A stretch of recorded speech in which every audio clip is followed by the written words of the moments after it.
Բարի սիրելի հայրենակիցներ, ինչպես եք խոստացել, շարունակում ենք ուսումնասիրել ընտրախախտումները։ Ուրեմն տեսեք, այս փաստաթղթով արդեն ամփոփած ունենք։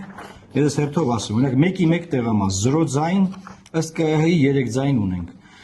Այսինքն մեր արձանագրությամբ 3 ձայն ունենք։ 1-ի 9, ըստ ԿՀ-ի 0 ձայն, մեր մոտ 2 ձայն։ 1-ի 10 0 ձայն, մեր մոտ 6 ձայն։ 1-ի 11 0 ձայն, մեր մոտ 8 ձայն։ 1-ի 13 0 ձայն, մեր մոտ 4 ձայն։ 1-ի 16 0 ձայն, մեր մոտ 7 ձայն։ 1-ի 18 0 ձայն, մեր մոտ 4 ձայն։ Նրանք հետաքրքիր են նրանք, որոնք որ 31-ի 32 4 ձայն են գրել, 10 ձայն ունենք։ 31-ի 34-ը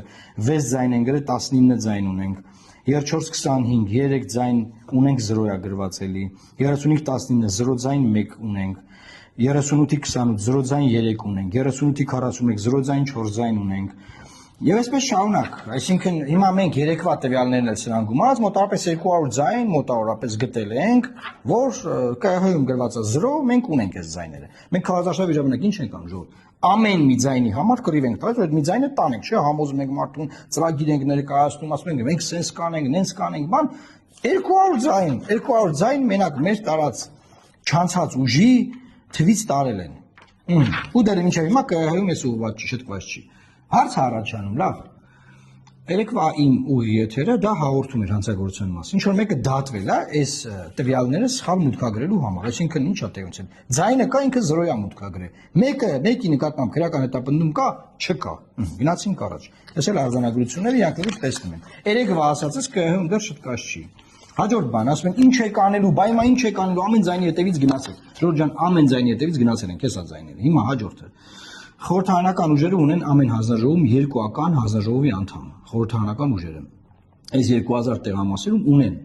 Իրենք ունեն ավելի շատ բազա։ Ես զարմանում եմ խորհրդարանական ընդդիմադիր ուժերն դեռ նստած։ Ոնց է եղել, որ բանը մեր ձայները, ասենք, դառնում է 0։ Մեր վստահված անձերն էլ հետ է, էլի, այսինքն տեղ կա վստահված անձ կա, տեղ կա չկա, հա, բայց իրանք 2000 տեղ աշխատավարձ ստացող հանձնաժողովի անդամ ունեն։ Պետք է իրանք նաև այս հարցերին պատասխանեն։ Այս ոնց է եղել։ Հիմա իրանք հայտարարեն դիմելու են ՍԴ, որտեղ այդ հանձնաժողովի անդամներով երևի ավելի շատ տվյալներ ունեն կեղծիքների մասին։ Եթե ունեն, շատ լավ, պետք է դրանք հրապարակեն։ Ավելի լավ է դրանք հրապարակեն, քան դիմեն ՍԴ։ Ասեմ ինչ, որտեղ ժողովրդի վստահությունն ավելի կարևոր է, քան ՍԴ դիմելը, որտեղ ՍԴ-ն ինչ է ՍԴ-ն։ ՍԴ-ն, ասենք, Նիկոլ Փաշինյանի սահմանադրական դատարանն է։ Նիկոլ Փաշինյանի անվան սահմանադրական դատարանը, ասենք մեն դիմեն, հետո ՍԴ-ն ասի ամեն ինչ նորմալ է, էլի ինչ են անելու։ Դրա հիման վրա գնան մանդատները վերցնեն, նույն բանն եղել է 21 թվին։ 21 թվին էլ նույն բանը արել։ Բայց նայեք, ՍԴ դիմողները մենք չենք, իրանք են։ Թող քննարկեն, թող որոշեն։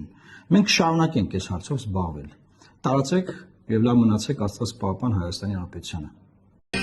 Բաժանորդագրվեք Արմատ մեդիայի ալիքներին YouTube-ում, Facebook-ում, Instagram-ում և Telegram-ում։